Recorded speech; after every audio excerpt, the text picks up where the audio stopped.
We're going to continue with the wild robot. This is part 11.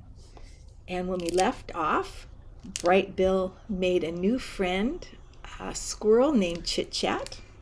His mom took him up to a grassy ridge where he learned how to fly. And she would take him up there every afternoon to practice flying. And they both saw a ship, and it was the first ship either one of them had ever seen. Chapter 41, The Summer.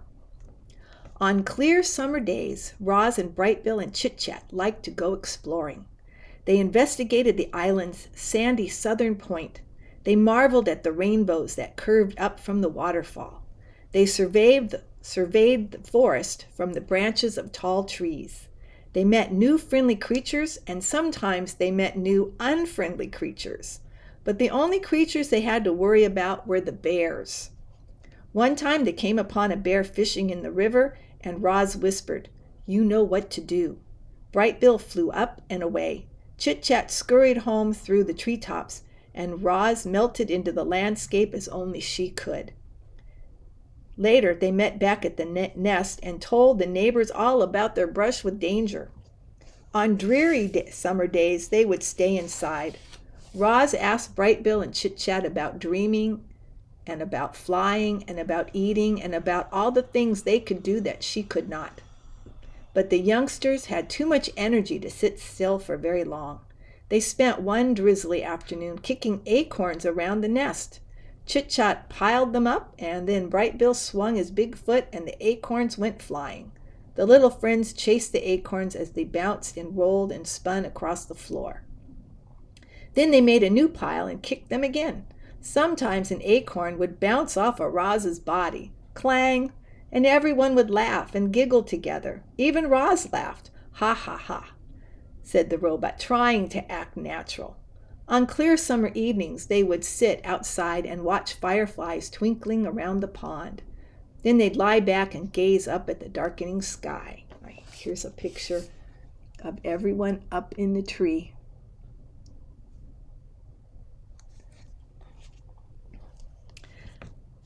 "That big circle is the moon," said Chit Chat, "and those little lights are called stars. And one time I tried to count them, but all I can count up to is 10, so I just kept counting to 10 over and over. I have no idea how many stars there are, but I know it's more than 10. "They are not all stars," said Roz. "Some of them are planets." "What's a planet?" said Chit Chat. "A planet is a celestial body orbiting a star." "What does celestial mean?" "Celestial means something that is in outer space." "What's outer space?" "Outer space is the universe outside the atmosphere of our planet." "What's the universe?" "The universe is everything and everywhere." "Oh, so the universe is our island?" None of them could ever really understand the universe, including Roz. Her computer brain knew only so much. She could talk about the earth and the sun and the moon and the planets, and a few stars, but not much else. The night sky was full of streaking, shimmering, and blinking lights that she simply couldn't identify. Clearly, Roz was not designed to be an astronomer. On dreary summer evenings, Roz and Bright Bill would curl up together, just the two of them, and listen to the rain pattering on the roof of the nest. The robot would tell stories of annoying pine cones and terrible storms and camouflaged insects. But the sound of rain always made Bright Bill sleepy, and he'd be out before his mother could ever finish a story. Chapter 42, The Strange Family. It was a sweltering afternoon, and the heat had put everyone in a bad mood. Roz was standing in the shade watching her son out on the water. The other goslings were teasing him about something when they suddenly burst into laughter, and Bright Bill turned and hurried home with a stormy expression on his face. He stomped into the garden and right past his mother without saying a word. "What is wrong, Bright Bill?" said Roz as she followed her son into the nest. "Nothing," he squawked. "Leave me alone." "Tell me what is wrong." "I don't want to talk about it." "Maybe I can help." "Mama, the other goslings are making fun of me." "What did they say?" "They called you a monster and then laughed at me for having a monster mother." "They should know by now that I'm not a monster." "Would you like me to talk to them?" No, don't do that. That'll just make things worse. The robot sat next to her son. Mama, I know you're a robot, but I don't understand what a robot is. A robot is a machine. I was not born, I was built. Who built you? I don't know. I do not remember being built. My very first memory is waking up on the southern shore of the island. Were you smaller back then? Said the Gosling. No, I have always been the same size. Roz looked down at her weathered body. However, I used to be shiny, like the surface of the pond. I used to stand straighter, like a tree trunk. I used to speak a different language. I have not grown bigger, but I have changed very much. The robot wanted to explain things to her son, but the truth was that she understood very little about herself. It was a mystery how she had come to life on the rocky shore. It was a mystery why her computer brain knew certain things but not others. She tried to answer Bright Bill's questions, but her answers only left him more confused. What do you mean you're not alive? Squawked Bright Bill. It is true, said Roz. I am not an animal. I do not eat or breathe. I am not alive. You move and talk and think, Mama. You're definitely alive. It was impossible for such a young goose to understand technical things like computer brains and batteries and machines.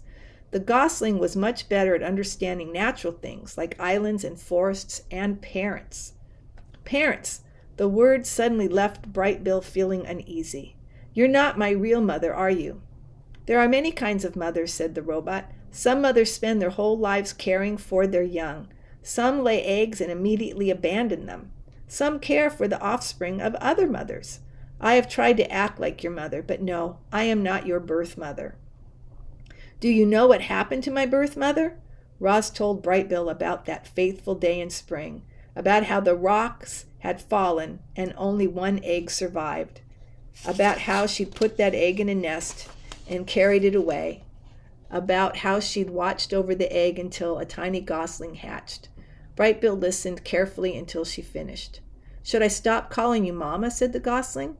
I will still act like your mother no matter what you call me, said the robot. I think I'll keep calling you Mama. I think I will keep calling you son. We're a strange family, said Bright Bill, with a little smile, but I kind of like it that way. Me too, said Roz. Chapter 43. The Gosling Takes Off. It must be hard to have a robot for a mother. I think the hardest part for Bright Bill was all the mystery that surrounded Roz. Where had she come from? What was it like to be a robot? Would she always be there for him? These questions filled the Gosling's mind, and his feelings for his mother swung between love and confusion and anger. I'm sure many of you know what that's like. Roz could sense that Bright Bill was struggling, and so she spent a lot of time talking with him about families and geese and robots. There are other robots on the island, said the Gosling during one of their talks. He'd been sitting beside his mother in the garden, but now stood and faced her. Yes, there are other robots. There are others on the island, said Roz, but they are inoperative. Inoperative? For a robot, being inoperative is like being dead. Where are the dead robots? They are on the northern shore. I want to see them. I do not think that is a good idea. Why not? You are still a Gosling. You are too young to see dead robots. I will take you to see them when you are older. Mama, I'm not a Gosling anymore. Bright Bill puffed out his chest. I'm already 4 months old.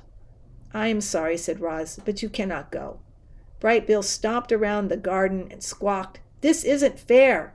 I promise I will take you to see them when you are older, said the robot. But I want to go now.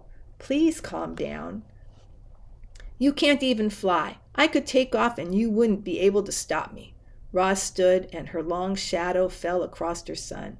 The Gosling could feel his emotions swinging wildly, and for a moment he was actually afraid of his mother. Without thinking, he squinted towards the pond, beat his wings, and flew away. Oh.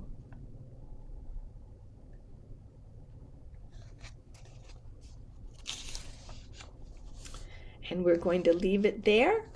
That was part 11 of The Wild Robot.